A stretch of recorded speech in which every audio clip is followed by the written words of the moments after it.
Rajasthan Royals promising player Vaibhav Suryavanshi ఇంటికి తిరిగి వచ్చాడు.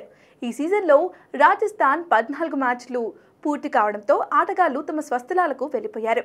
ఈ క్రమంలో వైభవ్కు కుటుంబ సభ్యులు ఘన స్వాగతం పలికారు. ఈ సందర్భంగా బాస్ బేబీ వైభవ్ పేరుతో కేక్ కట్ చేయించారు. దీనికి సంబంధించిన వీడియోను రాజస్థాన్ రాయల్స్ తమ ఒఫీషియల్ సోషల్ మీడియా ఖాతాలో పోస్ట్ చేస్తుంది. ఈ వీడియో ప్రస్తుతం సోషల్ మీడియాలో విపరీతంగా వైరల్ అవుతుంది.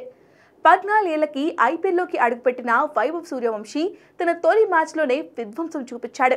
ఈ మ్యాచ్లో 20 బంతులు ఆడిన సూర్యవంశీ 2 4లు 3 సిక్సర్లతో 34 పరుగులు చేశాడు. ఆ తర్వాత 2-3 మ్యాచ్ల్లో తడబడినప్పటికీ గుజరాత్ టైటాన్స్పై తుఫాన్ ఇన్నింగ్స్ ఆడాడు. కేవలం 35 బంతుల్లో సెంచరీ చేసి చరిత్ర సృష్టించాడు. ఆ తర్వాత చెన్నైపై మరో చారిత్రాత్మక ఇన్నింగ్స్ ఆడాడు. ఈ మ్యాచ్లో వైభవ్ హాఫ్ సెంచరీతో ఆర్ఆర్ను ఒంటి చేతితో గెలిపించాడు.